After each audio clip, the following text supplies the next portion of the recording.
Bem-vindos. Nessa aula, vamos abordar inteligência artificial e redes neurais. Vamos abordar um pouco mais a relação das redes neurais com a inteligência artificial e aprofundar um pouco mais nos os conceitos mais básicos de redes neurais. Redes neurais são principalmente utilizadas para criar sistemas de inteligência artificial, sistemas inteligentes. São simulações de inteligência real, à medida que a semelhança do ser humano, e apresentam respostas segundo regras e comandos de um programa pré-estabelecido. Sistema nervoso. O sistema nervoso é um conjunto extremamente complexo de células e neurônios. Os neurônios eles são formados por dendritos, que são um conjunto de terminais de entrada pelo corpo central e pelos axônios, que são longos terminais de saída. Uma rede neural. Nós temos as entradas, nós temos a camada intermediária e temos as saídas. As redes neurais artificiais são técnicas computacionais que apresentam um modelo matemático inspirado na estrutura neural de organismos inteligentes, e ele adquire o conhecimento através da experiência. Uma rede neural ela pode ter centenas ou milhares de unidades de processamento. Já um cérebro de um ser humano, de um mamífero, pode ter muitos bilhões de neurônios. Daí vocês já conseguem enxergar uma pequena discrepância, o poder de processamento de um cérebro contra o poder de processamento de uma máquina. Mas isso é uma barreira que vamos ultrapassar em um determinado tempo à frente aí. Neurônio artificial. Nós temos um modelo de Mark-Cullop-Pitts para um neurônio artificial. Ele foi idealizado em 1943, é um modelo de uma rede neural mais simples, onde nós temos as entradas, os pesos, uma função e a saída. Vou explicar isso aqui um pouco melhor. São características de rede neural. São modelos adaptativos e treináveis, podem representar domínios complexos, não lineares. Lembram de regressão, classificação, a classificação linear, e ela agrupa para um lado, agrupa para o outro.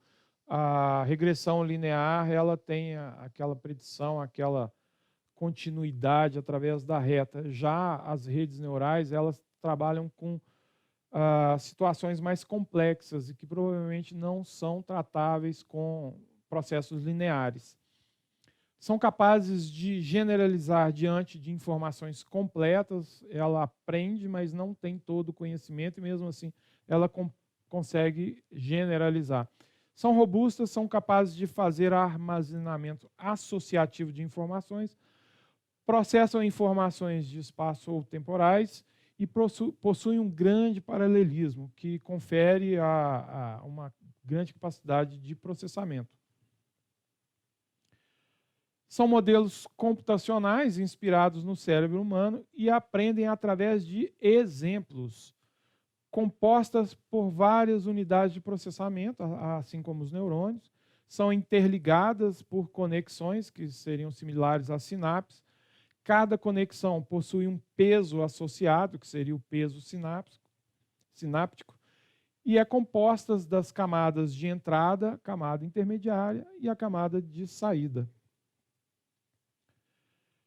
Basicamente, nessas camadas, a camada de entrada são onde os padrões são apresentados à rede, onde a gente apresenta o que a gente quer submeter à rede. Temos as camadas intermediárias ou as escondidas, os hidden, onde é feita a maior parte do processamento e são consideradas como as camadas extratoras de características. E o que seriam essas camadas extratoras de características? Nós vamos falar bastante nessa questão aí à frente. Camada de saída, onde o resultado final é apresentado, a conclusão. Sinais. Sinais são apresentados à entrada. cada sinal é multiplicado por um número, que é o peso. É feita uma soma ponderada desses sinais. E nós temos na saída um limite, que a gente chama de threshold. Então, esse threshold é que vai determinar a resposta da saída. Vamos detalhar isso aí. Assim como os pesos, o threshold é um número real, que é um parâmetro do neurônio. Em termos algébricos, é o que nós temos aqui, é uma saída. Então, eu vou criar um limite. Se a minha saída for menor ou igual a determinado número, eu vou considerar que a minha saída é zero. Se o resultado for maior do que um número, eu vou considerar que a minha saída é 1. Então, em termos práticos aqui, eu posso falar que se o meu resultado for menor ou igual a 4, eu considero 0 como a saída. Se ele for maior do que 4, eu vou considerar a minha saída como 1. A propriedade mais importante de uma rede neural é a sua habilidade em aprender de seu ambiente e, com isso, melhorar o seu desempenho. É um processo interativo de ajustes aplicado a seus pesos, e a gente chama isso de treinamento. E o aprendizado ocorre quando a rede neural atinge uma solução generalizada para uma classe de problemas, ou seja, ela consegue generalizar a partir do seu treinamento e obter uma classificação com uma certa acurácia. E aí nós temos, para as redes neurais, dentro do processo de aprendizado, os aprendizados supervisionados e os não supervisionados. Vocês conseguem identificar a diferença entre esses dois de uma forma muito simplista? O aprendizado supervisionado, ele tem padrões de entrada e saída conhecidos. E o não supervisionado, o padrão de entrada são apresentados repetidamente à rede. Mas o que é isso? No aprendizado supervisionado, nós já temos valores previamente classificados. Os resultados são conhecidos, a gente submete à rede, e a rede, assim como ela vai aprender, ela vai generalizar e vai conseguir classificar. Já o não supervisionado, ela não tem essas entradas que a gente chama de entradas rotuladas. Ela não conhece essas características. Então, a gente precisa submeter os padrões de entrada repetidamente à rede, de forma que ela consiga, de forma autônoma, extrair as características e depois fazer a classificação.